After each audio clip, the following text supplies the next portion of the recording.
Wednesday, June 13th meeting of the Main Street Southland Redevelopment meeting. Oh, you are our chairman. That's right. I am so sorry. I'm not going to say it. They're at attention. Can we have a roll call, please? Ms. Stone? Here. Mr. Here. Pospalakis. Of course, Mr. P and Mr. K. Mr. K? Mr. K. I'm here. Okay. Mr. Street, you're Here. here. Mr. Lamont? Here. Mr. Mark? Here. Mr. Libby? there, Ms. Ramsey? Here. Mr. Lee? Chairman Wade? Here. Bring your microphone down because it won't. That's good. What? Nothing. Nothing. Oh. Nothing. Approval of minutes from May 9th. Any changes? I'll move approval as drafted. Second. I just have one on the Oh. very last page. It said chairman, but it didn't have, if I read that right, it had the wrong chairman. Oh, it did. Good for you. Bob Abrams. It had Robert Abram as the chairman. I think it was Dan Webster as the chairman. Robert Abram. He's downtown. Downtown. Downtown. Didn't even catch that. No, I know. Yeah. We'll see if Dan would have caught that because it would have been. Motion to approve with changes. Okay. All in favor? Aye. All opposed? Motion's carried. Where are we at? Public comments. Anybody in the public here to speak? 3 minutes. Mr. Nicholson gets a minute and a half. That much? Number one.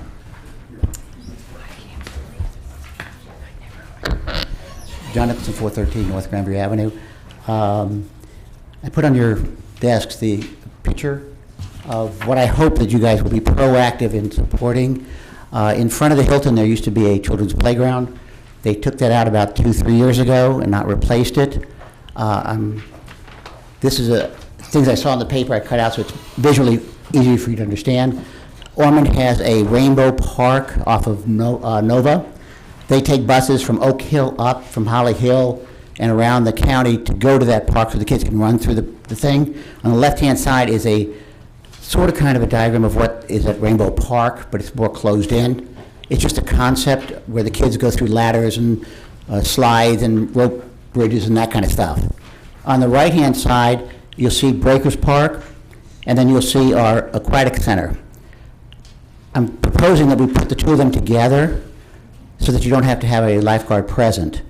It's more than just the bubbling water. It's the fixtures on the top, the equipment where the water falls down on them. There's a bucket that pours water on them and that kind of stuff. It's geared for the 5 to 12-year-olds. We're supposed to be family friendly, and we don't have enough things for the families to do. I've been counting every day how many people are on the boardwalk in the morning, the afternoon, and the evening. There are about 150 to 200 kids in the 5 to 12-year-old bracket. I think it's something that we need. It will also help like Joyland and the amusement parks that are next door and the roller coaster that's coming down. It's that age group that wants to do those kinds of things. So it's an unused park right now. I'd like to get it to be used. So I'm asking you to back that, to think over and talk about having something of that nature on the boardwalk to attract the families to the Hilton. I've got a meeting with the Hilton. I talked to George Burton, Racing and Rec, and he said it's something that they would back. Secondly, I don't know how much more time I've got. I went and asked for some numbers. David, do you know how many people the CRA pays for and supports? No, but I'm sure you're going to tell me. You got it, almost 3 dozen. You don't realize you pay for 3 dozen people to maintain your streets. There's 5 different groups that maintain your streets.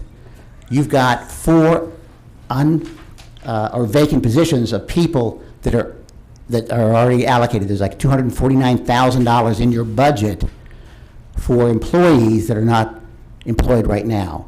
You could use that for other things, I'm almost sure, if you wanted to, but I don't know whether the city manager would allow that. There was also somebody that I didn't even know you guys had. You have a property manager that you're paying $100,000 for, or is allocated. I never knew that you had a property manager, not at $100,000 anyway. So there's a list here, if you want to look at it.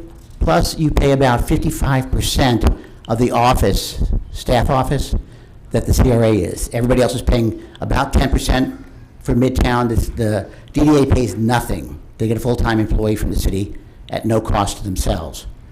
But everybody pays about $10,000 into the pool to run the office, and you guys are paying about, I don't know, $40,000, $50,000 per person kind of thing. So look at the numbers, see that you're paying too much, or look at it and say, okay, we have more money, we should contribute.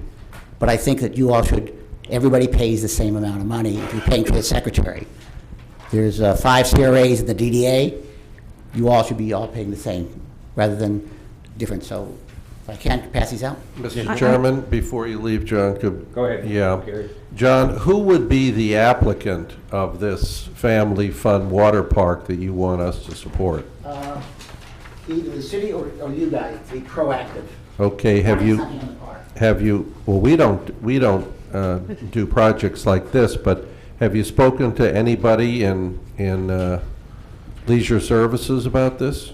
No, what I'm trying to do is get the permission from Hilton. Their manager was just named, the new manager. He won't be in until Monday, but I talked to their staff. They don't oppose it, but I want to make sure they don't. I mean, do they know this, you're just a single citizen who's bringing this That's bringing this idea forward to make use of it that nobody's using. There's usually about 3 people twice a week sitting on those little low benches. The benches broke. No, I think we're all kind of familiar with the situation down there. The problem is that we can't initiate any support or refusal of a project like this, and I certainly wouldn't want our discussion of this single piece of paper with nothing with it to be construed anything other than as a bit of information. As a concept plan. Don't expect to see you to go to the Hilton and say you did a presentation to the Main No. Street Board and they liked it, because if you do, you're going to be in trouble. No, I went to the Hilton already, twice. Once 6 months ago, to present it and say, do you have any objections? And they said no, because I was told from staff that they did not want any children's activity in that part of the park. So I went to Angela Cameron and said, do you object to having equipment in the park? And she said, absolutely not. We'd love to have something there. So I came up with this, and I went back, and by that time, she had left to the Ocean Center, talked to her replacement, and I said, would you oppose having something where there were lots of kids and whatnot? And she said, no, it's something I'd love to have, but it's the general manager, and they don't have one because what's his name had just resigned, and the new guy just came in. Let me make a suggestion that you speak to the zone commissioner whose zone this potential project is in, and you definitely check with leisure services to see Right. whether or not they're interested. But if the in Hilton something like- objected, then they cancel everything. If Hilton says no, it's gone. I checked with Yeah, I funding, it understand, won't cost but the city anything, which is I the big think thing right you're now. getting the cart in front of the horse. That's- Reed, what would be the best way for this to proceed forward? Well, I think Mr. Libby is describing a Go to correct the way, is commissioner. so I would take his advice. Okay. I have a Take it question. to Pam was and let her pursue it. Well, I think you take it to your representative, and I think you also talk to the staff at Leisure Services, which would most be directly impacted. Question? I want to just say that I'm really happy to see this because I've been putting together personally the same idea of a children's splash park. I was at one in St. Augustine Beach just recently, and everybody was there. All the kids, they love it. And I've been to the one over at Epcot. There's to music and everything with the water, the play. And I think they're marvelous. And I had some young people talk to me recently about wanting a skate park at the beach and all that. And I said, you know, probably that's not going to do because of what they've already done. But I think a younger children's family-oriented thing. My question is I was getting photographs and things together, and I was going to ask Reed how I would present it to the board as just a concept like you're doing. I think it's a wonderful idea. I just have a question. The property you're talking about, that's actually private property owned by Hilton? No, Or it's just beachfront in front of them? No, it's the city park. People don't realize from Joyland to the band shell, past the band shell actually, is all city Okay. park. Okay. All right? We own it. We had a children's playground, jungle gym there, and apparently it rusted or there was some problems with it, so the city took it out about 2-3 years ago. Nothing's gone back in. I was told that nothing was going to go back in because the Hilton didn't want it. So when I went to talk to Angela, she said, oh no, we want something there. Right. And so she said, we don't care if it's a jungle gym or something else. So that's why I So the thought city about owns it. the property? Yes, it's a city It's, park. it's Oceanfront Park. The Bush and Stewart estate left it to the city of Daytona forever to be used as a park, even though the city encroached upon it when they built the Hilton, but we won't go there. Yeah. So, Reed, let me just ask, because I don't understand procedure here, but couldn't John actually ask for a presentation to this board as a concept? Well, I think we want to get it to a point where we have administration working with it first. And so who is that again that Mr. Libby was saying? Kelly White. Zoning Commission? Well, you have a commissioner in Kelly White. And Yeah. you certainly want to let your representative know what you're thinking. Okay. And pass it along.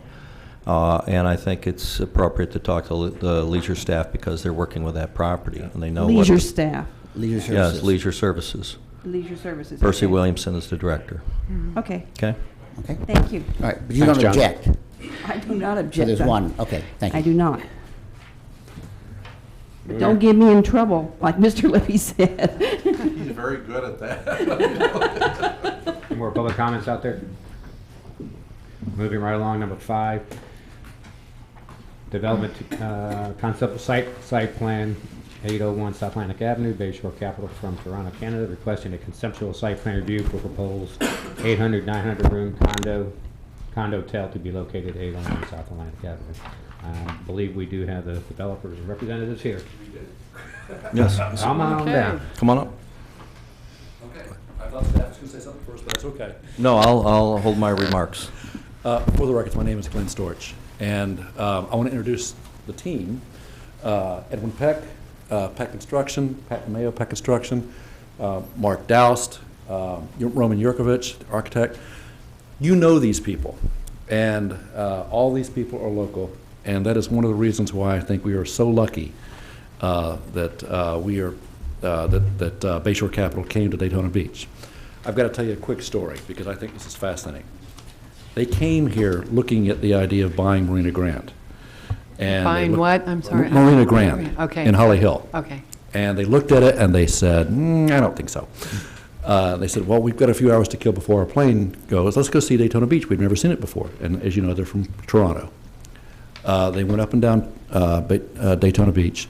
They saw all these large, cleared parcels that were just sitting there.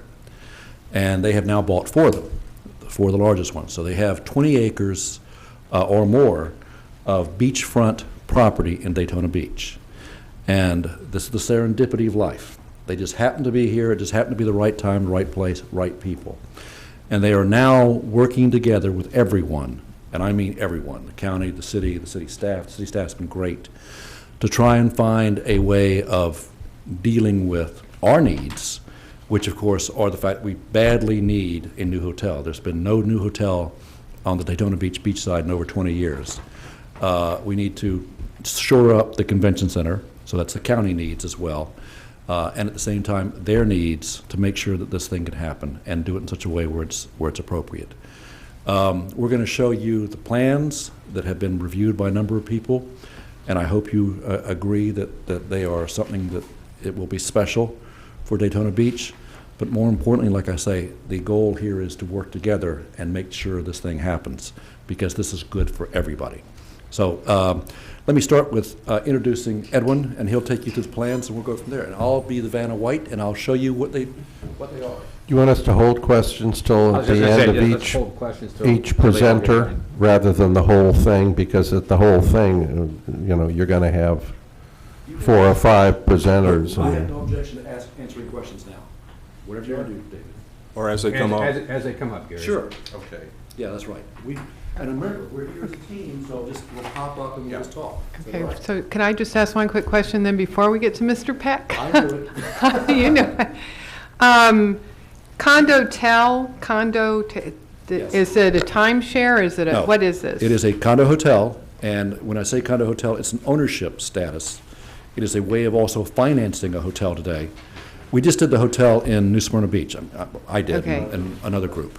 Okay. It was incredibly difficult to get hotel financing now. Banks simply will not, Florida banks especially, will not loan on hotels. It's that simple. They've made that policy. So, Okay. a condo hotel is a mechanism of financing the hotel. It will be run and operated as a named hotel. And on top of that, by doing it as a condo hotel, you will have kitchenettes, bedrooms, et cetera, which encourage people to stay longer than one night. Okay. One of our major problems in Daytona Beach is people come in and stay one night, maybe 2 nights, and they're gone. We want to encourage people to stay longer.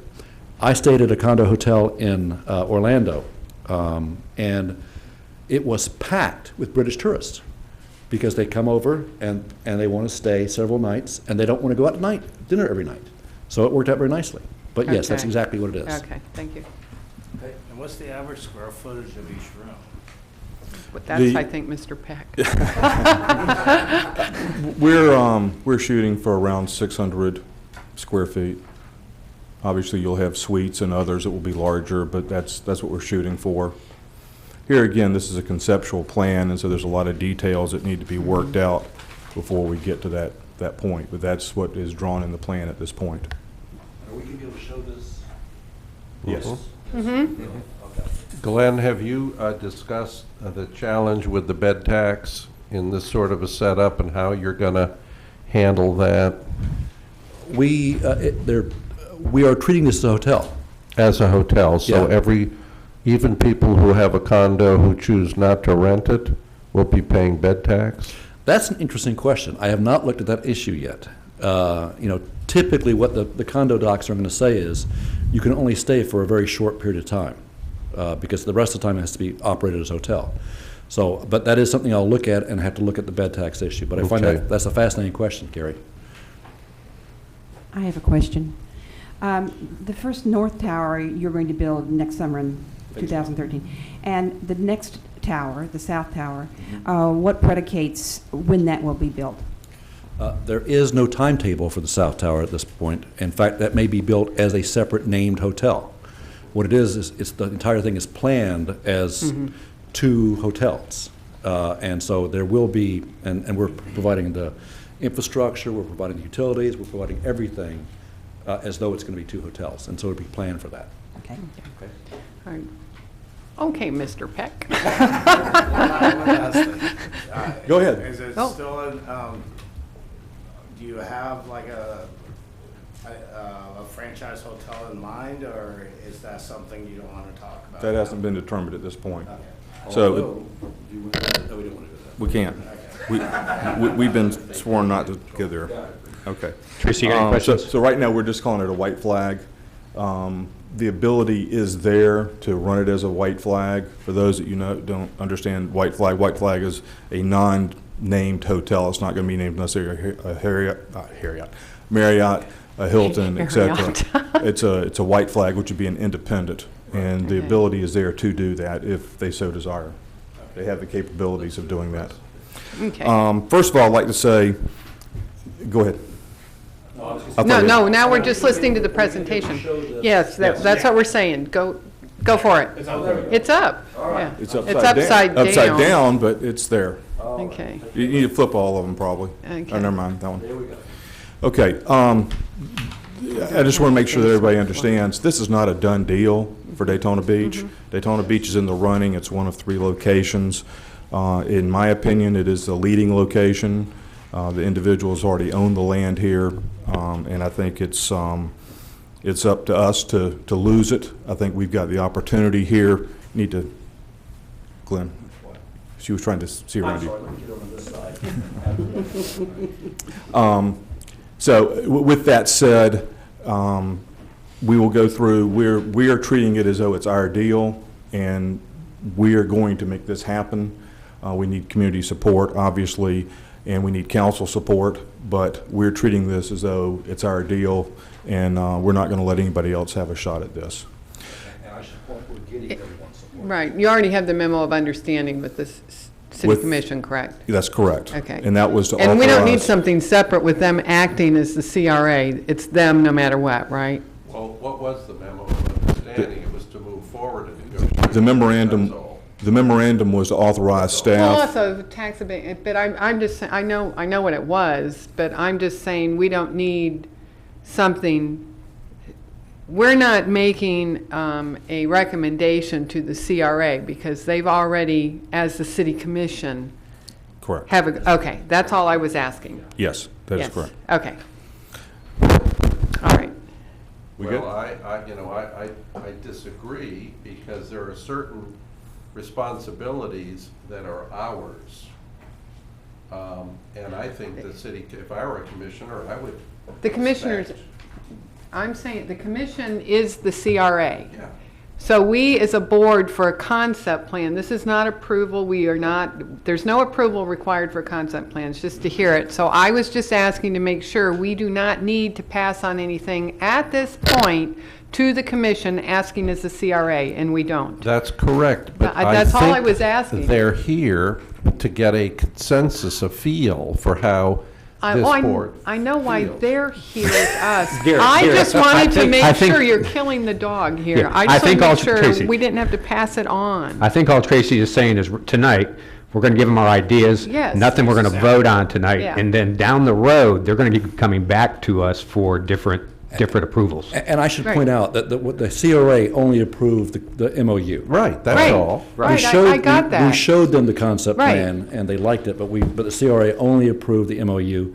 Your job, if I understand it correctly, is to look at this concept plan and give us your ideas. which Input, are yeah, right, I Exactly. got Right. that. I Okay. just wanted to make sure of that. Okay, Vanna, you Apparently ready? I wasn't clear enough. Vanna, you ready? Okay. This is the basement. This is a 20-story building. It's what we refer to as 1 down, 19 up.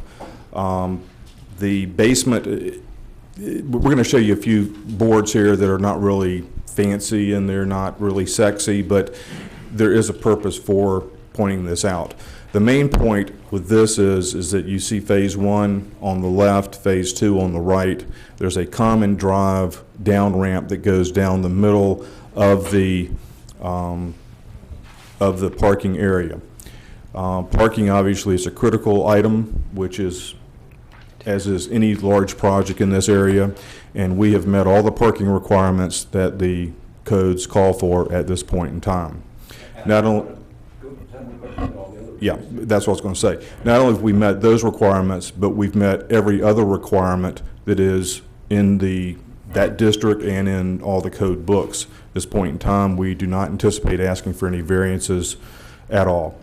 Things may change. Architects, engineers have a tendency to want to move things around a little bit, so that may change, but at this point in time, we're not anticipating any variances. Will you have off-street deliveries and off-street turnaround for semi-tractor trailers and moving vans? Yes, sir. Or do you'll show that to us? We'll show it on this board right here. The board in front of you is the street level, and I will come answer your point in just a second if you could bear with me for a minute. The center driveway is the main driveway for both projects. It will be a common entry. In the middle of that is a big water fountain. Behind it is a large waterfall, heavily landscaped. And underneath that waterfall is the down ramp that I just showed you a few minutes ago. Everything from the edge of the building on the south side north, it will be considered as phase 1. So from that point north will be considered as phase 1. If you come across the front of the building, you have your porte-cochere, your entry, your drop-off, your pickup area. And as you continue down the building, you'll see there's a ramp on the north side of the building, which will go to the upper level parking. To answer your question, if you go just a little bit further, you'll see we have Lenox Avenue, which will be the pedestrian walkway to the beach. And there's a drive that goes through that, which goes to central receiving. And that's the area in which semis will be coming in and out and going through that parking lot or turnaround. Will they'll be backing out into Lenox? Not necessarily. They have room there where they could turn They can around. turn around. They have a turnaround. They could. Here again, some of these details may have to be, we have to fudge the landscaping a little bit or something to make that work. But in conceptual plans, you build blocks and say a restaurant's going to go in this area, but not necessarily the detail of the restaurant itself. Central receiving is in that area. And I'm sure Mark and Roman are taking notes right now. I'm going to try, one of the things that we, I guess, were criticized for before when we did our presentation, Glenn made comments and they were not picked up on the recorder, so I will try to repeat Glenn's comments for the future. And his comments there were that the architect and engineer were taking notes to make sure these items are taken care of. Is that a public beach walkway? Yes, ma'am. Okay. The public beach walkway is a 15-foot walkway for pedestrians to get to the beach. It's 10 feet of sidewalk and 5 feet of landscaping. We were planning on putting it along the north end of the property adjacent to Lenox Avenue, mainly because it's the logical place to put it to start with, number one. Number two, the landscaping being put on our side, we would obviously maintain the landscaping, and then you don't have a situation where city has to maintain a little row of bushes or they die for lack of care. So that was the concept there. Glenn asked that we talk about traffic signal. At the main entry there, we've talked to Florida Department of Transportation about putting in a traffic signal at that location. You have 400 rooms planned for phase 1, 400 to 500 rooms planned for phase 2. So you could potentially have 900 keyed rooms, not counting the 20 or 40,000 square foot of convention area, which we'll talk about, or the restaurants or the lounges and so forth. So there's going to be heavy congestion there, and Florida Department of Transportation agreed that they seriously need to take a look at this and have been very accommodating to us up to this point. In addition to that, it's been suggested that we put the similar type of brickwork in the road there to show that there's something coming, to tie it into the Main Street area, to make it part of, expanding the look that you've already started in the Main Street area. Along this way, we've also come to the decision that the utilities, for safety reasons, need to go underground. The Main Street area, you've already spent the money to move utilities underground. Daytona Beach Shores has taken the entire city underground. You have about a mile and a half between the two where you still have above ground utilities. And so we were planning on taking the utilities below ground at this location, which is about 700 feet. And I should point out that what this does is it also improves the neighborhood as well. It provides access to the beachside neighborhood, public beach access to them, and also creates a much better aesthetic for this area. Our Florida Department of Transportation, we've also included all your pedestrian buttons and walks and audible noise or sounds for the blind and so forth. So we've tried to look at safety wherever we could and to get people safely to the beach and back home again. We also have a large lazy river. 2/3 of that would be built in phase 1, and then the right piece of that would be added in phase 2. We would also add some water slides and so forth, probably between the buildings. We had them on the plans earlier and realized that there was a potential code issue, so we moved them off the plan, but they will be brought back in between the buildings somewhere. Yes, ma'am. I'm sorry, and when you said, you had mentioned earlier that you meet the different requirements. So all of the side setbacks, the north-south width of the building, the driveways and things, no more than 75% of them in the setback. I mean, you guys went through Article 10. And so you're talking straight zoning. This is coming forward as straight zoning. As far as you know right now. I mean, unless you run into obviously problems when you're actually, I get that. I mean, when we, to be fair, when we did these plans originally, we did not have the final survey. We were guessing at where the lines would be and so forth. When the final surveys came in, we actually picked up 4 additional feet. Okay. So it worked to our benefit, obviously, with the survey. But as we understand it, and let me ask, is there anything different? Nope. Okay. As we understand it, right now, we meet all of the requirements that have been set out at this point in time. And how wide are these buildings, north-south, or how long, whatever is that wide or The long? maximum we can be for let's say phase 1 is 250 feet. Right, I'm just We are curious. 245 at this point in time. Okay, I was just, And you maintain the seawall there is a seawall there, a low seawall on Yes, that sir. property. You'll maintain that seawall, but just add steps? We, there were, I don't remember, it was 4 or 5 motels here at one point in time, and each person put in their own seawall. And so you have kind of a ragtag system of seawalls. All that's got to be reviewed. I mean, we may have to do some repair to it, or we may have to do some replacement. On the north end, we know we're going to have to take out a piece in order to get the pedestrian walkway to the beach and make that a clean shot. So we will look at that, but at this point in time, we've not analyzed the seawall, but obviously that is a key factor. Yeah, remember this, we're looking at a 3.5-star resort here, and so they're going to want this to be top-notch all the way through. And the Canadians, when they said they wanted a 3.5-star resort, How do they pick that half star? it- Why just it's not our- go all the way for 4? well, and so I asked him, I said, you know, what do you consider a 3.5? Because my scale of 3.5 may Yeah. be totally different than yours 3.5. Their 3.5 is truly a 4. Okay. It's truly Yeah, a I 4. mean- They want this to be the nicest hotel in the community. They compared, like, no disrespect to the Shores Resort. They think it's a fine facility. They stay there frequently. They put that at 3 in their mind. They want this to be above that. A lot of people consider that to be a 4. So it's all Okay. relative to your measuring stick of how you measure. Okay. Any other questions on the concept plan? Yeah, I got one. Not yet. And I'm going to put on a hat from a different board you should sit on. Will you envision asking to have cars removed from the beach in front of this? That's way beyond my authority, or I There have no already are idea. cars, right? I have no I'm asking if idea. they're going to be asking to have cars removed from the beach in front of this. I can tell you I that has thought not this- been a question that has come up at this point in time, but that would have to be a question for the developer himself. I don't have any. What's All the of this is current- dealing with the the current is feasibility parking? Car Is in it the car Sun's access now or not? Lennox. I- Okay. I'm sorry, I got Lennox. several questions here. I'm I'm not. sorry. Well, everybody's To read. guessing. Let's ask the development.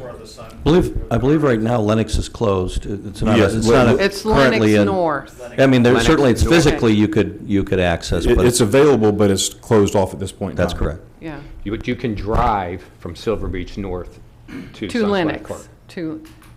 Can you Stop. park in front of You cannot Sunsplash? park in front of Sunsplash Park. You can drive north, let your kids out, and turn around and park in front of this building when it gets done. That's Okay. why I asked the question. Okay. Right now, that's. Right now, that's the drive zone. I'm sorry, I can't. I just don't know. I know that we have not had discussion about it, so that's not been anything that we've had any conversation about. But I can don't know guarantee you, what- I was the first to ask what you were going to get asked that many times. I will contact the developers and see if they have any direction on that. But at this point in time, we've not had conversation about it. And I would tell you that, as they're doing their financial feasibility studies on all these things, and when we start looking at this, that may be an issue that's raised, because this is something that most people don't ever see when they're looking at hotels. So this is an unusual piece of property, an unusual city. We're going to have to look at that issue. Usual is the right word. Go ahead. Glenn, it's also a county issue. It's not a Yes. city issue. Yes. Yeah. Okay, well, we can come back to this plan. This one we seem to always come back to, but. Okay, the second floor here is the convention banquet area. The north building will have 20,000 square feet of convention area, and then perimeter pre-meeting areas where you could have little cocktail parties or sign up for your meeting, whatever. Some of this, once again, this is kind of a blocked out area. We'll have to have some of this space for storage for tables and chairs and so forth. And the configuration may change a little bit, but in general, it's around 20,000 square feet, may drop to 18,000 square feet, but it'll be close to 20,000 square feet of meeting area. We also have 20,000 square feet in the south building. And obviously, we think this will tie in nicely with the convention center. Are we talking, is there any above-ground parking? When you Yes. say second, okay, so is this the second floor above second floor. parking No, garage? Or this this is- is with where there's, You're a step ahead of us. okay, The next board is parking, okay. which will be, the board says third, fourth, and fifth. Well, you've updated this, thank you. It's the Yeah. third, fourth, fifth, and sixth floor will be parking. Okay, so the second floor has no parking, it's all the The convention? first floor and has then- no, other than outside perimeter site Right. parking. We have parking underground. Right, And then the the third, basement fourth, level. fifth, and sixth floor will be Okay. a parking deck. There's, I believe, 88 parking spaces per floor. Okay. 80 or 88? Yeah. Right, it's 80 to 88 parking spaces per Okay. floor. Basement, third, fourth, fifth, and sixth, okay. Next. Click. This is the floor that everybody gets excited about. This is the one that I get the most excited about. I really like this floor. This is the 7th floor. As you can see, the perimeter is in green, which is landscaping. That is the roof of the parking below.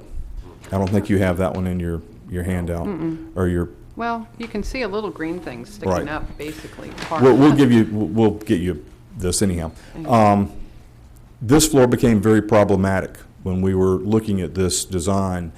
And the reason was that if you have hotel rooms or keyed rooms on this particular floor, how do you have balconies? Where do you draw the line? It's a roof, how do you deal with this? And I believe Pat was the one that came up with the idea of, let's just make this a common area.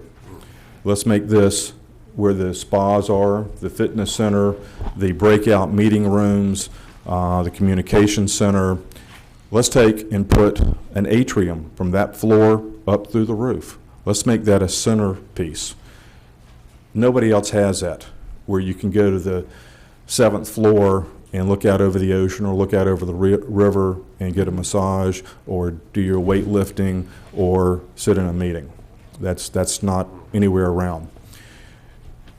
If you have a meeting in the north building and it's a large enough meeting conference that you have breakout meetings in the south building, we had the issue of you've got to go down through the parking garage or across outside open air through the driveways or the pool area to get to the other building. That became problematic. So we put a walkway between buildings on the 7th floor.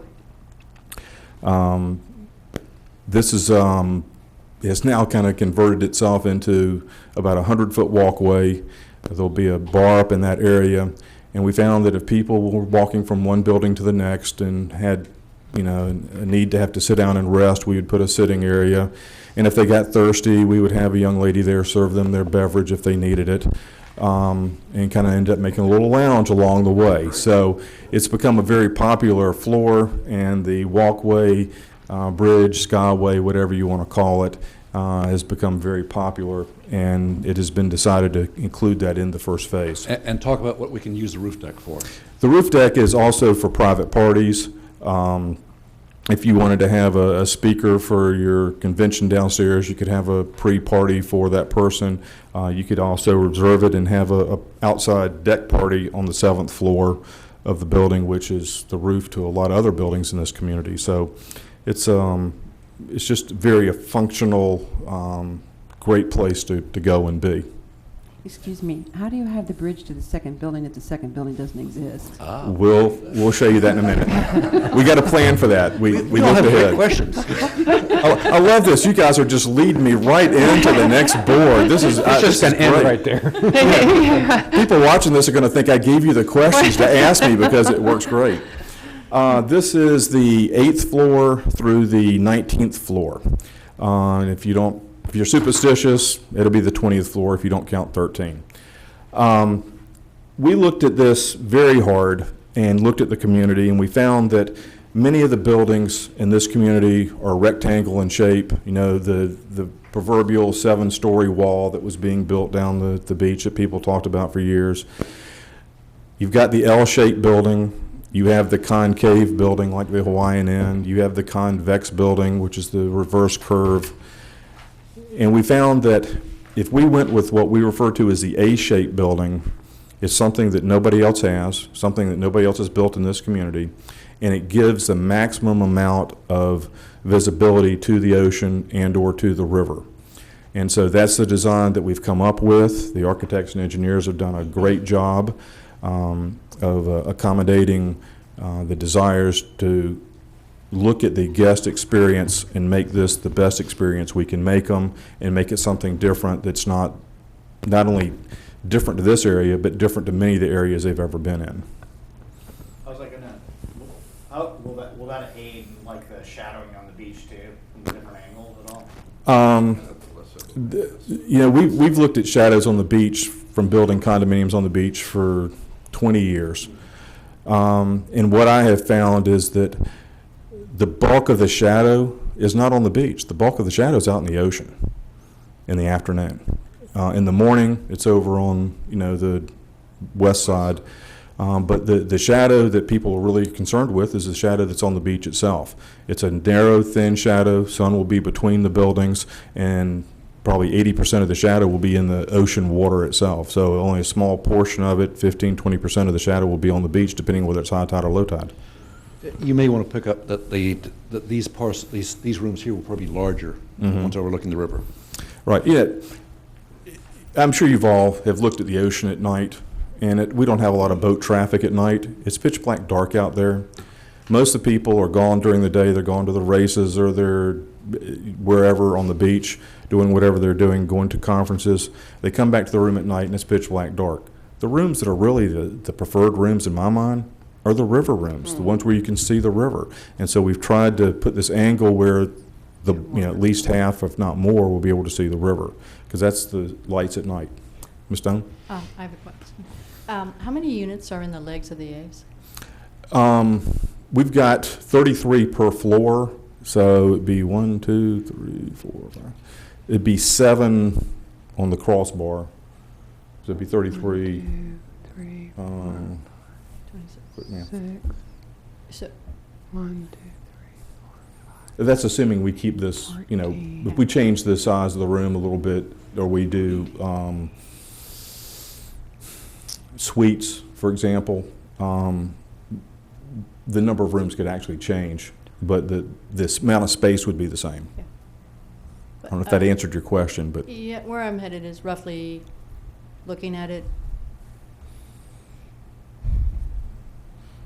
If the legs of the A are, what, 70% of the Probably. units? So 35% is on the north side? mm-hmm. Good. Thanks. Be somewhere in that neighborhood. Vanna? This gives you an overall picture or a concept of what the entire project would look like when completely built out, with the entry, fountains, waterfalls, and then the bridge that is above. When this was done, this was prior to adding the additional floor of parking, so the crosswalk would actually go up one more floor than what is shown in this particular rendering. And this is to spatial scale. This is Yes. how it would look like if you're standing on the west looking east. If you're standing in the west about Across the street. 40 feet up in the air, this is exactly the angle that you would get. Yeah. It might have to be a little bit higher than that, but it's in that neighborhood. Okay. But that's exactly what it would look like. And Ms. Ramsey, this is what Phase 1 would look like with the bridge, without the second building, without the south building. We anticipated that question. Not only did you have that question, the developers also had that question. Said, well, what do you think it would look like? Roman, what's it going to look like? One day he came up with a drawing, so did a great job. and again, the It's concept like an is entryway. that's right. The concept is to have a grand entrance, Right. and that still gives us the grand entrance, and still gives us the lounge and the walkway on the 7th floor level. The column on the right-hand side would be an emergency exit stairwell that would go down. That's But what I was gonna ask. realistically, that stairwell would still be there, but the design of that would be in conjunction with being part of Phase 2, being part of the next building, so that it would, here again, the bulk of that would be in the parking garage area of the next building. And as you can tell, what we're trying to do is to make sure that Phase 2 takes place. Right. So everything we can do to make this easy for someone to come in and drop this building where it belongs is what we're doing. This is more of a color rendering of what we just showed you, and a blow-up of the Skyway Bridge walkway, giving you a better idea of what the landscaping, and actually the landscaping would be a little more dramatic than this particular rendering, but The more dramatic the landscaping, the less you could see of the building, so we kind of held back on the landscaping in this area. Once again, it would be up one more floor than what is shown here. And this is the artist rendering of what the completed project would look like. Pat, I'd like a handout I'd like to pass out to everyone, if that's all right. Let's talk about Are you- jobs. Oh, sure. I'm sorry, the artist rendering, are you using, because I mean, it's very difficult to tell in this, are you using as your third color your roof color? Once again, we realize there's a 3-color requirement. Right. The details of that have not yet been worked out, but this was just a conceptual Right, idea to give you a general idea Okay. of what it would look like. Okay, so you know there are, okay, that's yeah. where I was going. No, we know that you have a 3-color minimum requirement. Yeah. And, you know, with this type of a building, we're most likely going to have more than 3 colors. Okay. I don't think we're going to be limited to just a straight white building Yeah, with because you could do little accent. like just some dramatic work with that. In all honesty, we were rushing to get this done, and just to get it colored in time was a feat in itself. So we do realize that that is an issue that we will deal with it, and obviously y'all will have to pass upon it at some point in time in the future. So, Dina, do you have a question? No. Question. Go ahead. On the beach side, the ground parking lots, what's the elevation difference between that and beach?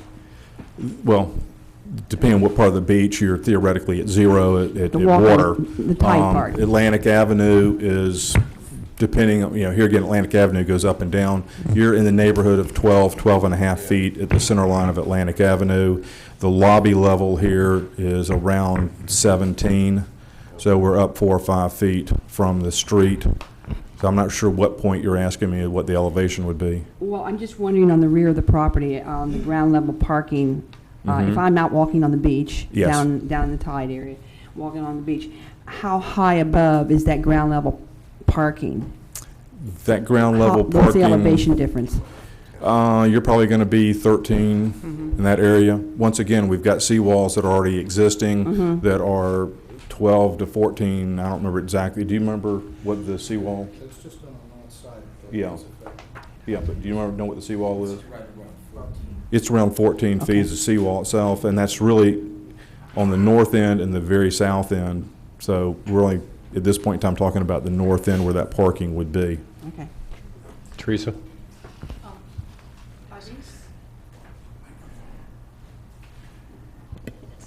Are these cantilevered concrete balconies? Let me look, see if, Teresa, what was the question? Are they cantilevered concrete balconies? Yes. I'm sorry. Nobody's asked me that question. I had to look at it. Yes, they are. Okay. Well, I'm sorry. no, okay, if we're coming back down this way. And actually, I think you could be very dramatic with the vegetation. You don't have to go high, and it doesn't obscure. I mean, I know we have our clustering and how many palms, I get all that, but you could be very dramatic at ground level. And actually, I hope what you guys are thinking about is native, a lot of native.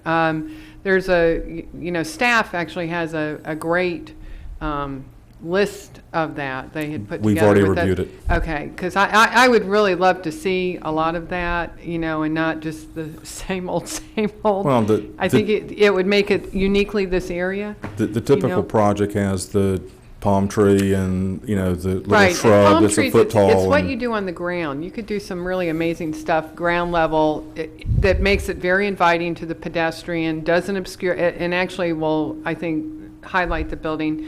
I did have a question on one of the things that in the concept plan that you're supposed to have is, all proposed uses. And I just want to, I see on our drawings that we have bars, but they're sort of not in our list. I just want to make sure the uses you're talking about would be what we would typically find in the tourist zoning allowed for this. So Yes, even ma'am. if it's allowed to have retail, you're going to have retail. Yes. I realize all of that's got to be worked out, but that's the use that you don't envision something outside of those uses at this point. How far out are we going here? Well, I I'm don't joking, know, I'm a joking. rave nightclub or something. The you answer know. is no. Okay, No, I'm just messing with you. right. No, this would be, as far as the usage, would fit within all of the requirements that you currently have. We do anticipate having restaurants that would Right. be open to the public, lounges, obviously swimming pools and waterfalls and water slides and. Some retail. See, It's retail is, retail. because that's what I see missing, and I actually hope you have some, you know. There will be some retail. Yeah. And, you know, when we first met with the developers, they were saying, you know, we want something that resembles the beach. We want something that resembles Florida. We want something that resembles the heritage of the community,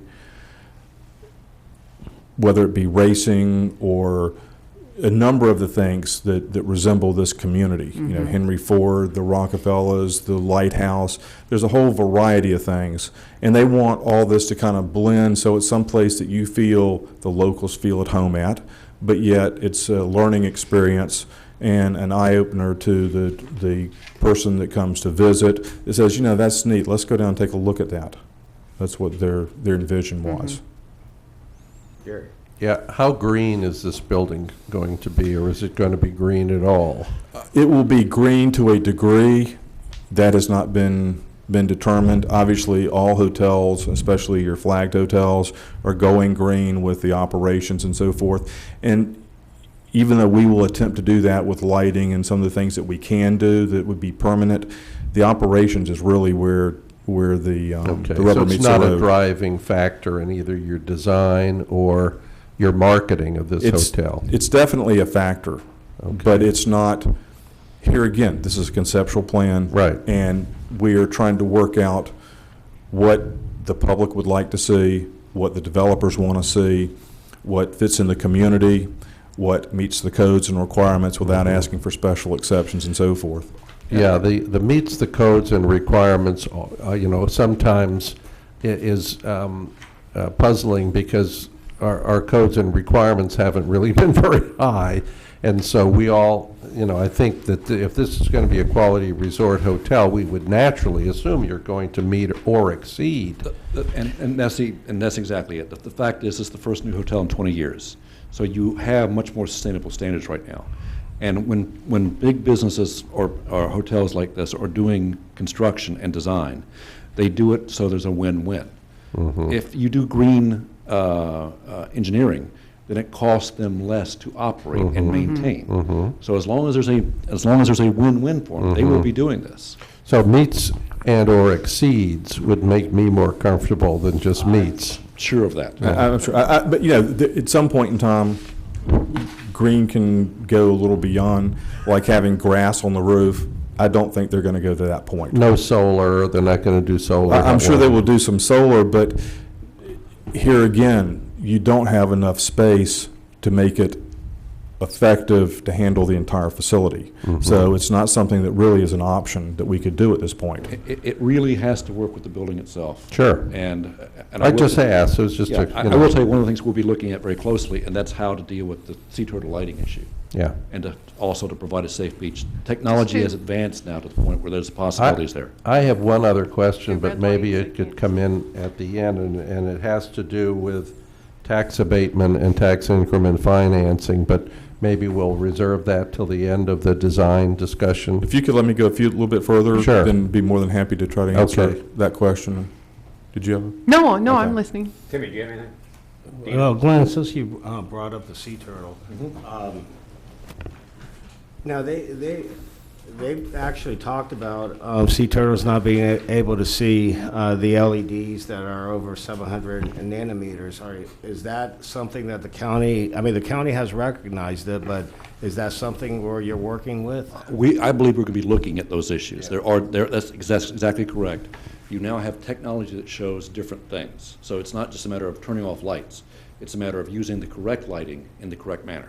Exactly. But at the same time, we also want to have a safe facility. Exactly. And that's been an Oh, God, issue yes. with the public for a Of long course. time, because it's turned the light out, and there's no when this started, there was no technology available. You had no choice but to turn the light out. But the And- technology is there, so it should be Yes. widespread and We, accepted. we believe the technology is there. We're working with to make sure of that. Right. And by the way, just, I'm very impressed, and the bridge almost reminds me a little bit of the Atlantis Hotel in Bahamas, and it's very impressive. Well, thank you. Thank you. We're not trying to copy anybody. We're trying to do our own, but It reminds me, I that's- said, I just saying. I'm glad it reminds you of something positive. That interconnects on the top, this one Yeah. interconnects on the 7th floor, you know? I'm glad it reminds you of something positive. really pink. And this one is not. This one will not be pink, not, not. And that one to has a degree. casino. Yes, thank you. Any other questions? Okay. Yes, Teresa? I'm sorry. How far is this project from the Ocean Center? It is 1 mile and a fraction, like 1.0 something, 1.001 or something of that nature. Can you tell us the other areas that we're in the running with? I've been at liberty to tell you the states. One is Arizona and the other state is Nevada. Nevada. Does Phase 1, and you may have said that this and I missed it, but does Phase 1 include the lazy river and the pool? Yes, the lazy river all the way down to the That- south end, where obviously it would be a problem with construction of the Phase 2, So it just is like half? we would terminate at that point, then when we build Phase 2, Extend it on. we would extend it all the way down. In reading our directions, one of the criteria that is supposed to be considered, I believe, is the scale of the property, especially as it transitions to the adjacent properties. Mhm. And in looking at the pictures, I'm not that fluent on that. So can you speak? As to the scale of the property adjacent to us? Yes. Both, I guess. I'm To not the, so to the concerned- north of us is a single-family residence, and to the property to the north of that is Harbor Beach, I'm not sure the Har- name of yeah. it, which is a 7 or an 8-story hotel condo, I believe. To the south of us, obviously, would be vacant at this point, and then there's a 3-story motel. Might be 4 stories. Edwin, wasn't this property approved for a condominium at one point, a very large condominium? It's been approved for hotels and condominiums. We've had, at one point in time, there was I believe a Marriott was looking at this area. They were looking at timeshare. They were looking at hotels and condominium in 3 separate buildings. Thanks. Any other questions? Okay, on the handout we've passed out, and we'll still be glad to answer any other questions. The first page is the team that we put together to this point, and as you can see, they're all locals, and Glenn has already introduced the architects and the civil engineers and ourselves. The second page is just a narrative of what we've just gone through. Third page is the fact sheet, and then we've got a couple of pictures here of some of the things that we've showed you. Jobs. Jobs are always a big issue, and whenever any group decides to review a project, especially one of this nature, jobs should be one of the first questions you ask. And we're proud to announce that this will create 350 to 400 permanent jobs in our community. The bulk of those jobs will come from people that are in Volusia County currently, or that would reside in Volusia County.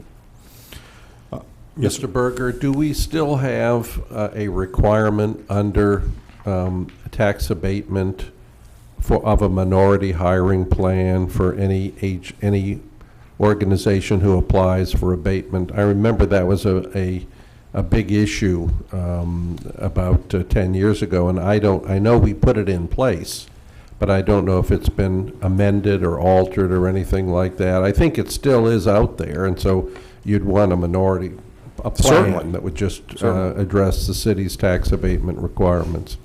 If you're going to ask for tax abatement, we haven't gotten to that question. Yes, we will, but Okay. we'll come back to that question. Okay. So there'll be 350 to 400 permanent jobs. The next page gives you a general idea of some of the jobs categories that we have identified I'm sure there's plenty more that we have not included, so if there's a particular job that you're looking at that's not been included, it's about the second page past the pictures. I'm sorry, does your meeting space people, does that fall under food and, where does that fall under your hotel services? That's the only thing I don't. I'm sorry? Your meeting space people, is that just sort of Under in here banquet somewhere? catering Banquet facilities? catering, okay. That would be on the top right side. Okay, I just want to, okay. The main categories obviously are administration and your operational Right. functions, your restaurant, bars, room service, your gift shops, which goes back to your retail. Okay. And then some of the other independent spaces I'm sure will be leased out. Your guest services, banquet, catering, maintenance repairs, the spa and fitness center were just some of the areas that we were able to identify fairly quickly. Right. Okay.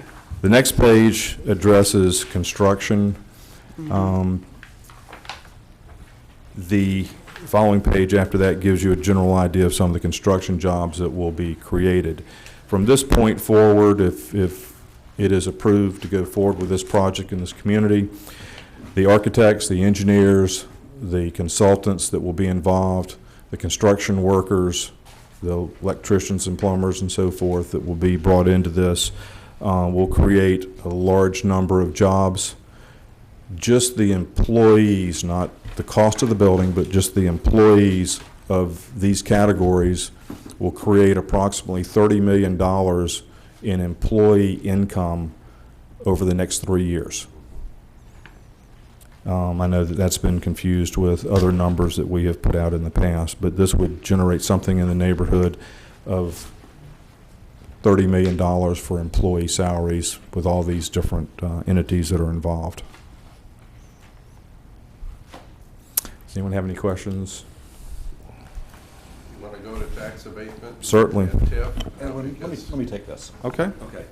Gary, I think you have a question, right? Yes, that's right. And I will tell you, first of all, that one of the things that we are so proud of is that we're all working together to make this happen. There are no tax abatements because there are no taxes unless this takes place. And right now, we have the commission unanimously agreeing to direct staff to work out an increment or a deal on increments, on incentives. And some of those incentives will include tax abatements, as well as the fact that we have to deal with the infrastructure issue. You can't build a hotel like this on Daytona Beach right now because the infrastructure is not in place. So someone has to front that money. Yeah, that was going to be the question, because if I read the newspaper correctly, the ask is the full up to not to exceed 50% of the TIF. That's correct. Plus, added to it for the first time in the history of Volusia County, a tax abatement element. Is that correct? Not really. Okay. What you're looking at is two things. One is what you're entitled to as far as tax abatement, 50%. On top of that are the issues of how to deal with those infrastructure improvements. Okay. The infrastructure improvements have to be paid for by someone. The city doesn't have the money. That's the problem. I mean, honestly, what should happen is the city should have, I shouldn't say that. I'm sure it would have One scenario Well, that share could with happen. us how this, share with us how this works. It should have been, it would have been very nice if the city have the infrastructure in place for these hotels that we're Right. trying to get. It's not there. So what we'll have to do is we'll have to find a way of fronting the money for these things and then find a mechanism to Of get that money repayment. paid back. Okay, so it might not be tax abatement. It could be some other method. Could be some other Okay. thing, but that's what the negotiations are about right now. So the corporation is willing to participate upfront in the improvements that are required for a structure It's the only this way size. it's the only way this will take place. Right. You all saw the Fishkind study, and the Fishkind study said you can't build a new hotel on Daytona Beach unless basically the government pays for it. No, nobody's arguing with And- you. I think we're with you on Oh, I this. know. I think we all understand the need for infrastructure Right. on the beach side. So I had heard, you hear all kinds of spin-off interpretations from a story in the paper. Not that it wasn't accurate. It was accurate. It was It's just accurate. how people interpret it. So is there a limit? Are we talking, do you have any? We will be, when we come back with a contract, when we work it out, there will be limits as far as the amount of infrastructure cost, as far as the amount of reimbursement, as far as the time frames, all those things we're talking about.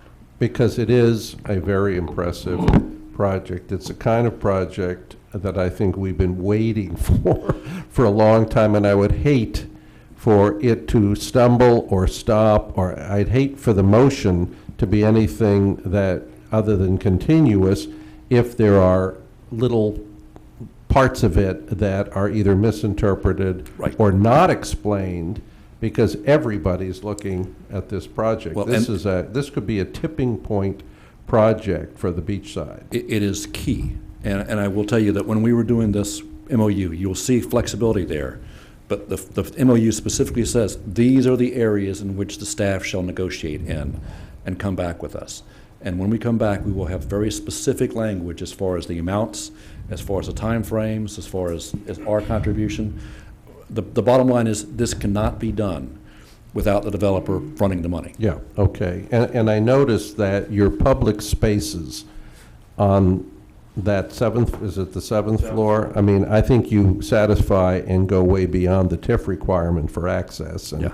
I mean, you did I don't know who designed that, but you did a beautiful job of handling that. There isn't even a question. Gary, our neighbor. Yeah, oh, I know. Yeah. There isn't even a question. We've mentioned that several times. Yeah, okay, thank you. Can Teresa? you give me an idea of what these infrastructure improvements include? The infrastructure improvements right now, you want to talk about that? I'm sorry, what was the question, Teresa? Just an example of like what's included, not that I need to know every single The- one, but just what you're talking about. In general, we have a situation of an aged system that has not been maintained the way it should have over the years, the last 20 years. We're looking at water lines, sewer lines, lift stations, force mains, sidewalks, underground. I mean, it's kind of across the board. And obviously, any of these infrastructure things that are being done are not going to be just for our need. It has to be obviously for the entire community, because they're going to tie into it also. And so it has to be kind of a joint program. The traffic signal and the underground utilities of moving the power underground would also be a part of the infrastructure that we would also want to talk about, and the decorative bricks.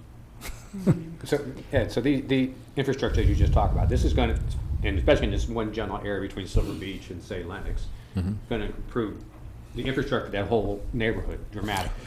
We have to go, as I understand it, and I don't know this for a fact, but as I understand it, some of these lines may have to go all the way back to Peninsula.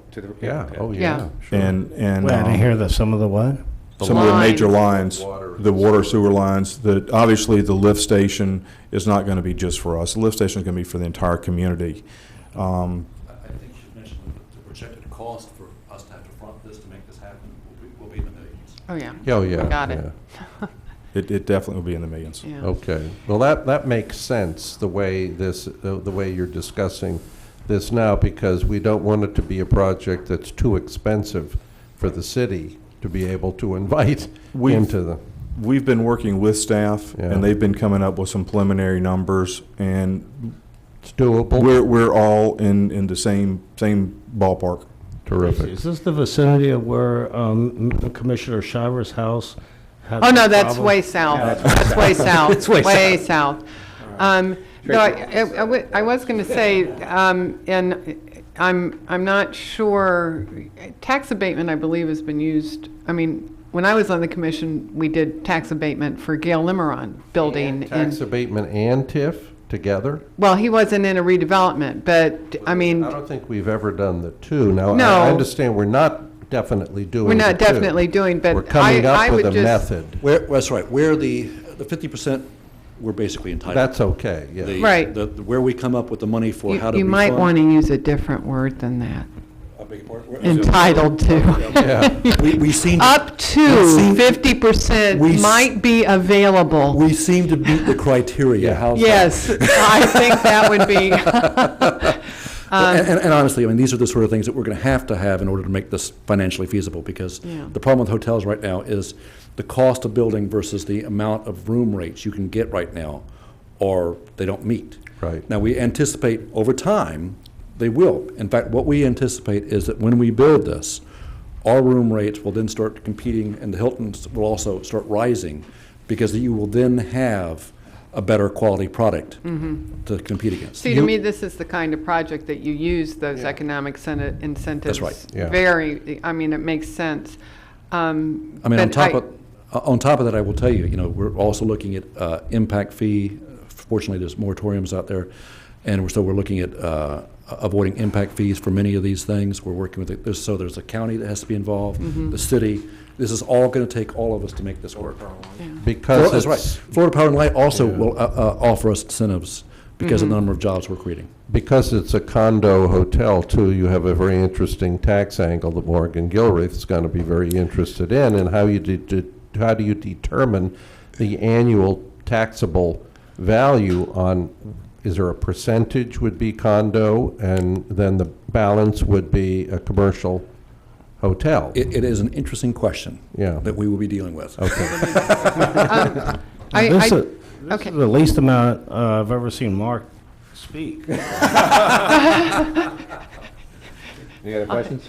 No, I didn't have any questions. I did just want to say, and I didn't realize Roman was the architect until he got here tonight, but from the beginning, when I first looked at this, right up front, I am not a fan of tall buildings. It's just not my thing. But I thought these were lovely. I thought the way that this was, and I really did not see, I don't read the small print on the side. I can't anymore. But I just the use of this, how you made it just so interesting in terms of the design, the rooftops, the bringing part of the building out, part of the building in. The colors, the balconies. I mean, I just thought this was a lovely design, that it's not just a blob, it's actually a building, and it's a building that really says something, certainly about the owners, certainly about your vision, and certainly I think about the way that so many of us have felt about Daytona Beach for so long. But it's a great time. Mark has done a fantastic job. Roman has done an outstanding job. They both have. They're both local. Oh, yeah, they're the great. developers have said, let's try to do this local, which is what we asked them to do, and they have stood behind that. There are going to be issues and groups that are going to have to be brought in from the outside, just because of the nature of what the item may be. Elevator, escalators. We don't have anybody in town that does elevators and escalators. So there will be entities and groups that will be brought in from the outside, even some consultants that will be brought in from the outside. But they are committed to try to do as much local as they can. The jobs, and they've already shown, Roman and Mark, and they have done an outstanding job. And outstanding Glenn job. and you. And You're Glenn. local. You're local. You're all. So we're very happy that these guys have come to our community. I mean, like Glenn said earlier, it was kind of a fluke. They were waiting on their flight. They drove down the beach and said, you know what, this is beautiful. They love Daytona. So don't That's we what all. makes us in the lead at this point in time, in my opinion. But let's go a step beyond. Let's go a step beyond phase 2. They still have 3 other large pieces of property within the community. Yeah, We could be looking at 4 or 5 more projects. Mm-hmm. They may want to buy more property. Who knows? And I think what this could spawn in terms, not only their properties, but like Gary said, a tipping point, and even bring people, when you do something first class like this, the people around you are either going to have to clean up or close down, and actually it will bring up what's around you. We have been preaching to Andrew and to Bayshore Capital that this community really does want to see this, and they want to be partners with him. And the other night at the City Commission meeting, he told me afterwards, he said he's never felt so loved by a community before. So, I mean, that was nice to hear. Well, actually, I was thinking if I could jump over this and kiss you guys, I would. Well, you want to feel a little. And the other thing, I mean, I'm sure you're familiar with Jack White's. Sure. Right, just right up the street in the neighborhood you're talking That's right. about. I mean, this is the kind of synergy that gets that kind of thing working, and really, because there is No place like Daytona Beach. And that's what we've also been preaching, is the fact that if you have things like this happening, other things will come. Exactly. And other things of the same quality. So we are working on the synergy aspect of it. Yeah. I'll be very interested in the financial model, how you work this out with Morgan, and how you work it out with the county on the bed tax, and there are some really interesting things. You could develop a model that is tailor-made to this community that could see more, this corporation coming in and taking advantage of more and more of a huge opportunity here. I mean, all you have to do is drive around. If we work out the financial feasibility and the incentive package that we're working on, I mean, all this will be pulled together within 90, all this will be pulled together within 90 days, both the county and the city and everyone else. At that point, it's our intent, it's my understanding, that we're going to be proceeding with basically the design phase, which is going to take how long, Edwin? Well, the design phase normally would take a year and a half. What we have asked the architects and engineers to do is compress that down into a 1-year time period. Starting June, I believe it's June 27th, is the target deadline that we have set. Beyond that point, the developers potentially start losing impact fee incentives. So the permit has to be pulled prior to that point. So there's we've gone kind of through the conceptual stage, we've got the schematic stage, we have the construction document stage. We've got a tremendous amount of work to get done in the next year just to get to the permit stage. These guys have worked weekends to get us to this point, and time is of the essence for us. I'm just one member of this board, but if there's anything I can do to help, please don't hesitate to call, because I think this might be the turning point. I certainly hope so. Not only do these guys come down here and kind of talk about, the community and loving the idea and so forth, and quite frankly, Pat and I presented some ideas to them, and they like the ideas and have moved forward with some of the ideas that we have presented to them. And then I got the concern, what about the banking? What about the financing? Are you guys really going to be able to do this? And these guys are strong. These guys are the real deal. These guys have done these projects all around the world. So, we've got the golden goose right here that wants to give us a beautiful project. They want to be part of the community.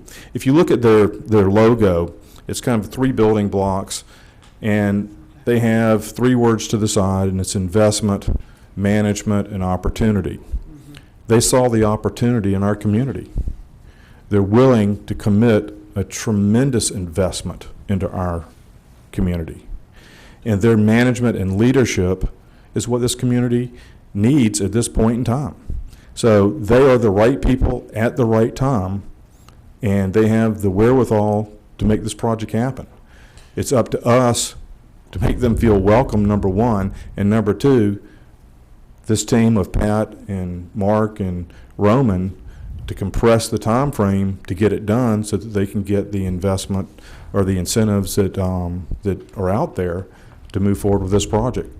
We're going to meet with them again next week and see if we can push them a little bit to start letting us work on some additional plans just because of the time frame.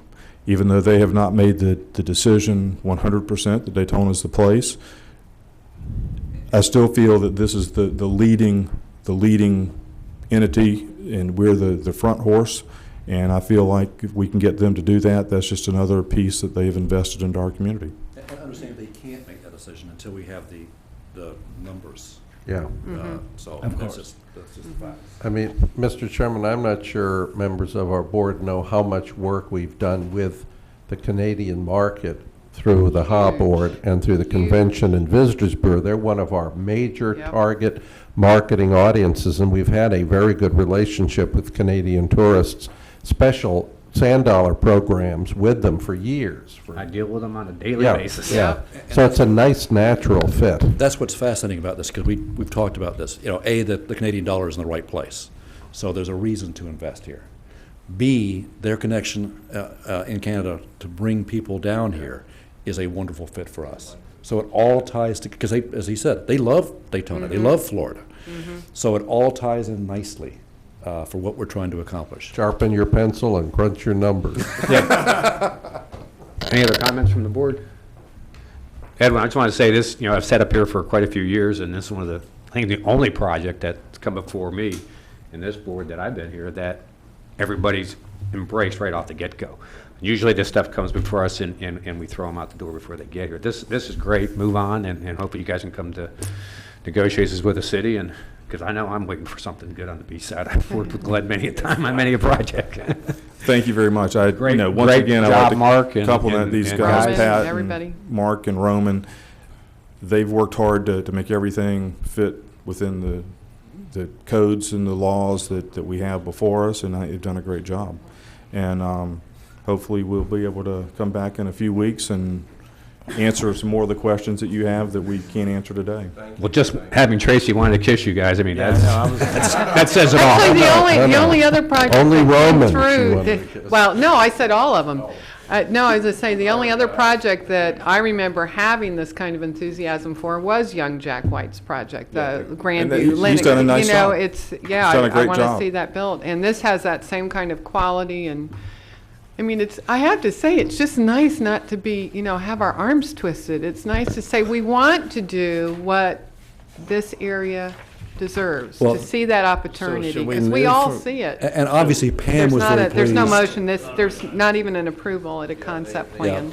Pam was very pleased we're able to meet all the new beachside standards as well. Yeah, oh, yeah. And I got to tell you, one of the things you're going to like is when Andrew comes down, you're going to really like him because, he's a nice guy. I mean, these are just nice people to work with. I want to kiss him. That's too. right. And he's 6'4". She may. I was just going to ask, is he tall? I was just going to ask that. Any other questions? Thank you very much. Thank you very much. Thank you. Don't put the kissing part in the, We'll hold on to the next Just the meeting. jumping over, you could put that, yeah? that's not, they're not verbatim. Big, if you would like to speak, go right ahead. Your business. Big John, 120 State Avenue on the Hill. First, I'd like to compliment Edwin because I thought it was a wonderful presentation. And I would say you probably should be not used to making one like this. You probably haven't made one like this in years. Probably in front of you for the courthouse in the land. Oh, God. That's bad. That's a bad thing to say right now, isn't it? I just wanted to catch up because I know all you people are government experts and I'm not nearly as smart as you are. So there'll be some, I just want to, I understand you can't give me any more than a yes or no, I don't think, Glenn, but if you can. And I've never seen anyone handle Ms. Remarkable as well. That's 'cause he's Impact tall. fees. Will there be impact fee credits in this deal? Maybe. I know you're not entitled to anything. Yeah. There are impact fee moratoriums on practically everything other than water and sewer utilities. So part of the deal as far as the reimbursement may include some of that. Okay? Tax abatement, we didn't really, there'll be something talked about in that area also? Yes. In fact, like I said, there will be an actual agreement Yeah. coming back, and it'll come to the Yeah. city commission, and we'll have. a But it chance to won't talk. come here, will it? I don't think so. No, I doubt it. Yeah, they usually don't come to these kind of boards for that kind of stuff. Anyway, TIF, and so we were ambiguous, that's too big a word, I apologize to the Republicans, but we were sort of cloudy on that one, but there'll be some kind of TIF somehow. Tax increment financing is what happens in CRAs. And what you're doing is if you build something that increases the value of a piece of property, then you're not entitled, then you have the potential of using some of those increased taxes for other things. How's that? There you go. Well done, well done. Then I heard Mr. Libby bring up a new word that I hadn't heard before, bed tax. Is there any conversation about bed tax? Well, as you know, if you're renting it out for tourism, then you pay bed tax. Oh, but you're not asking for any accommodation? No, I don't. Honestly, what I do expect is if the bed tax is paid and it's going to HA or to the convention board, whatever, then we anticipate that there'll be advertising that will help this hotel. So a seat on the harbor. No, no. They'll just be the hot board. And the last one, I didn't hear the conversation tonight, maybe you had it. I don't understand everything there is to know about brownfields. Can you just help me as it applies to this project? I can tell you that. Brownfields does apply to this project, and in fact, if you're trying to determine where you're going, brownfields will continue. And we are trying to determine where we're going. All right? And we've already been in discussions with the state, with the city, and we anticipate that there may be some potential. We believe we meet the criteria for brownfields, and that'll also be an additional incentive that may help. What does that get for you? It has potential of so much money per job that you create. It's up to. Is it $2,500? It's up to $2,500 per job, which is broken. So that's all brownfields is about, is a credit for the jobs. It's reimbursement of up to $2,500, which is partially city, partially county, partially state. Right. And then the last thing is the negotiations on the infrastructure, wherever your engineers and the city's engineers agree that the infrastructure has to be improved to a certain level, and then what that level would be, the cost of that level, and your participation in it up front, and the city reimbursing you in some way at the end? That is the concept at this point. And again, the only way to make this work is for us to front the money. We're convinced of that at this point. And so, because no government's... The pier got all the money. No. There's no money. There's no Well, money. There's no money in the redevelopment. Glenn, I had a question. It's really easy. Glenn, I had a question for you. I know. Normally with tax increment money, they start off with the base year, like in the Mesa redevelopment area. I know that the tax base started in 1986. Yeah. For the South Atlantic redevelopment area, I don't know when that base year was, but whenever that was, there were hotels on that property. Well, now those hotels aren't here, so really, this is a situation where the base year probably had a lot more taxes than currently is being assessed, which means it's kind of... Yeah, honestly, I don't know what the differences could be, but I will tell you that the first phase alone is probably going to be a $100 million project. So we have some. Well, it's definitely going to be worth more than what the right base year was. Okay, all right. You know, it just I see it. 2001. 2001. Yeah. And again, I've got to tell you, part of what we're trying to do is we're trying to convince someone to risk potentially $100 million, and we're working together to make that happen. Mm-hmm. John? Yeah, John Nixon, 413 North Granbury Avenue. On the north side of this, there are 18 public parking spaces on Lenox. It wasn't in the diagram. Are they going to vanish, or are we going to upgrade them? Are you going to help upgrade them? Thank you. We're working with the county on those parking spaces. I'm not sure there were 18. Maybe there were, but there were several that were there. That has to be worked out along with this sidewalk and the landscaping and so forth. I know we've already had conversations with the county, but we anticipate there will be some parking. I cannot tell you exactly how many spaces. I got to point out something. I don't know if y'all have seen Lenox. I don't know if we have any pictures here. No, I'm not looking. It is in bad shape. Actually, it's right here in our little, we have Lenox right here, pictures of Lenox. No, I'm talking about pictures of it. Do you have Yeah, pictures? Okay. no, we have from the And again, for our purposes. view looking west, view looking Yeah, you east, should see- and this was from That's Reed. right. For our purposes, we need to work with the county to make sure this is upgraded, because this needs to be something that's part of a resort. Okay? Do you have a question? Hold on, Glenn. No, go ahead. Oh, do you happen to know if the infrastructure is in place in Nevada and Arizona, the other two sites are considering? We don't have properties in Nevada and Arizona, so I can't tell you that. Oh. This is the only piece where they actually have bought the property. So they have not bought property in these other two places No. they're considering? They're just considering. That's as, correct. Okay. They're looking at it, but they've not Okay. bought it yet. Thank you. Okay. Okay. Oh, I would just like to say, I think it's absolutely smashing, wonderful Thank you. project. From a design standpoint, I think it's fabulous. I think you can tell how proud we are, and especially of what the local architect has done in this case. I mean, again, obviously he understands your sensibilities, and the community sensibilities, and I think that he's hit it right out of the park. Yeah. Congratulations. Thank you. Thank you. That's it? Thanks, guys. Thanks, Glenn. Thanks. Mark, Edwin. Moving along, number 6. I guess this is redevelopment project updates. Alrighty. Well, we've had a couple meetings, neighborhood meetings. These were with the Sunoco project that was brought to your attention before.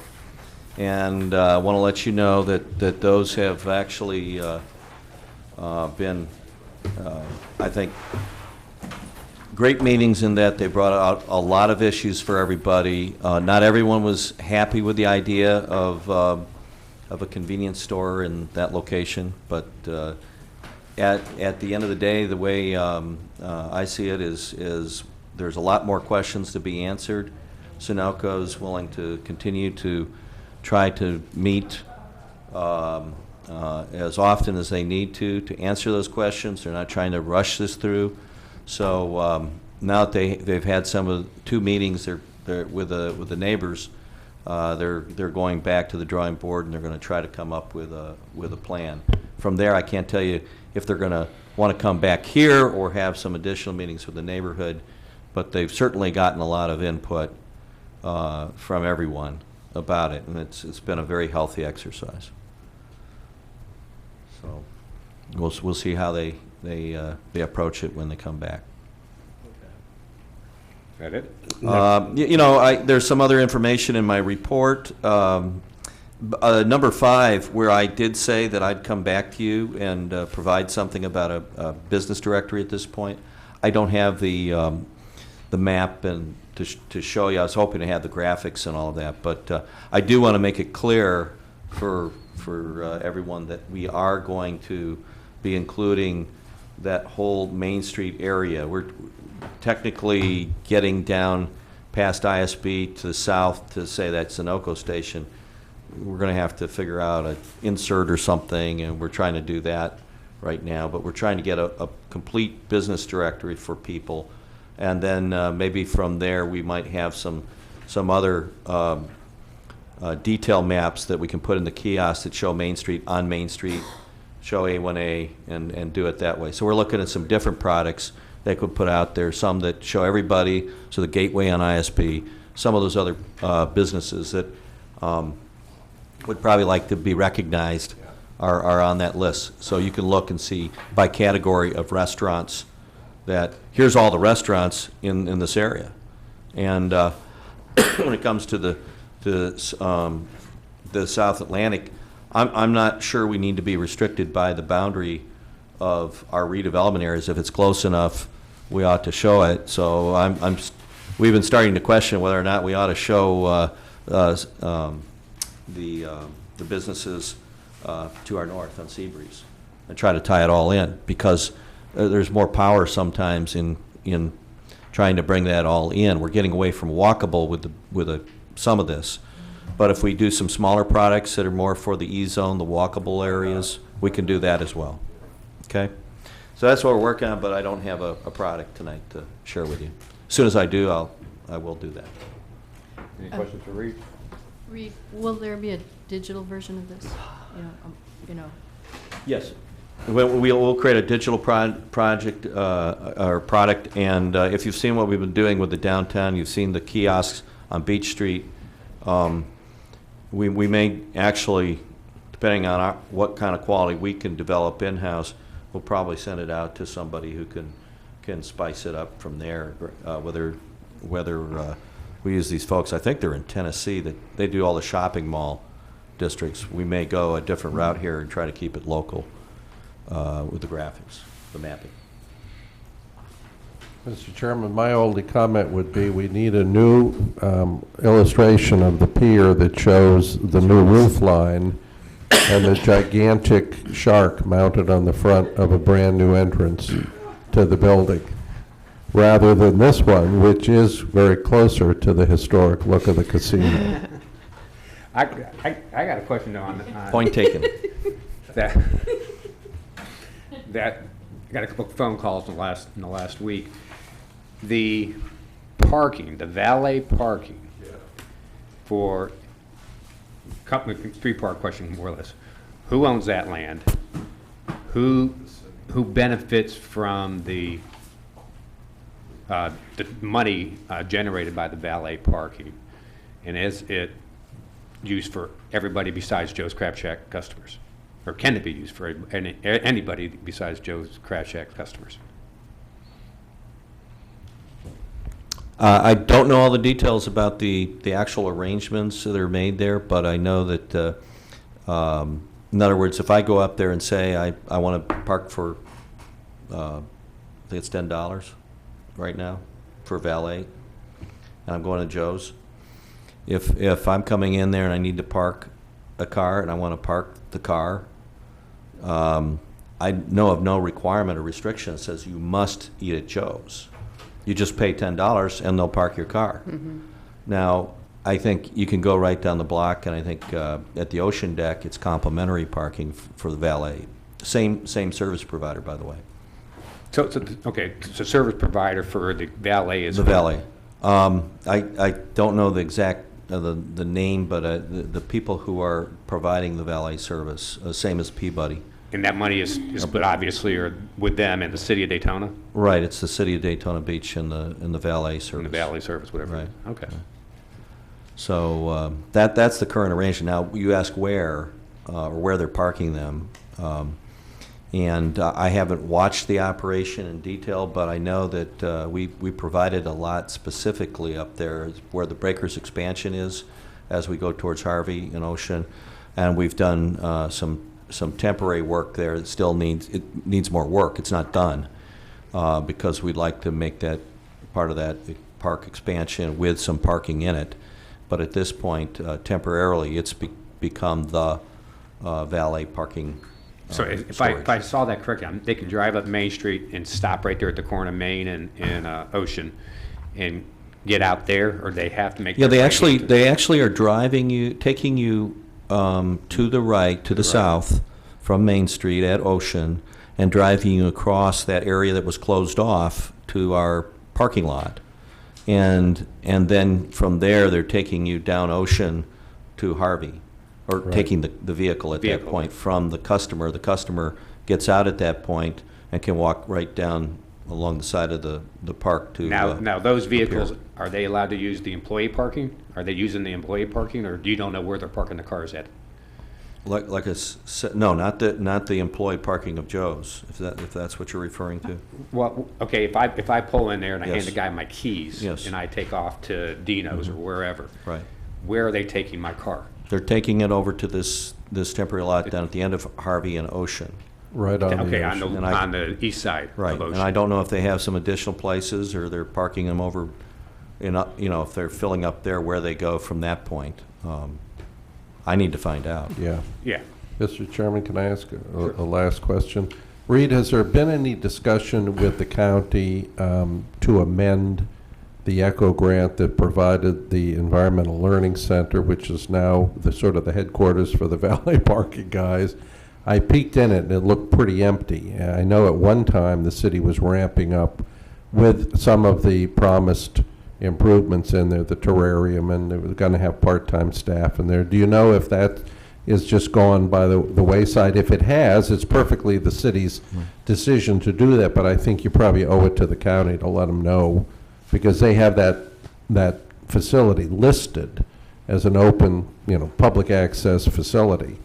And so far, I don't think it has been for a couple of months. Yeah, I'm not aware of any applications. I can't tell you, but I know that there's still discussion about other types of uses for the facility in terms of a public building, and we've talked about a welcoming center, about having an ambassadors program there. Yeah. Just for some background for members of the Main Street Board, the ECHO grants that were applied for to buy all of that property stipulated free public parking and an environmental learning center on the ground side and a corresponding center at the pier. And I think we're way beyond that at this stage of the game. So maybe it might be worth a sit-down with Margaret Hodge of the Echo Board to just do an amendment to the grant, because I think we're listing, you know, the commitments that organizations who apply and are given money. I think we're still listing some of those resources as public resources, and they're just not there. By the way, Gary, on the bottom of Tracy's article, they talked about the Florida Forever funds that was used to buy that property. You were saying Echo. Yeah, both. Okay, both. It was both. Because you Florida said all for, of the yeah. property. Yeah. Yeah, both. Mm-hmm. That did- That was quite fun, wasn't it? I will do this. I'll pass along your comments to Mr. Wetzel, who handles that. Okay, you're welcome. Any other comments? Big? The name of that company is Omni out of Orlando. The valet. The valet parking. Omni. Teresa? How are you comment on the turtle lighting on the pier? Well, I didn't hear your question. Yeah, Turtle lighting on the beach. turtle lighting on the pier, where are we at? You're going to answer You're that? asking me? Yeah, sure. No, because I can't answer. Just just for observation purposes, I noticed that the sign was all red neon, which I, understand that, I did see some poles were recently put up. I haven't seen the lights being attached to the poles. Well, some of it's just an issue of getting the hardware, because there were some I think, last-minute changes they were making, too. So we're still catching up with a few things that have to be done here in terms of some improvements.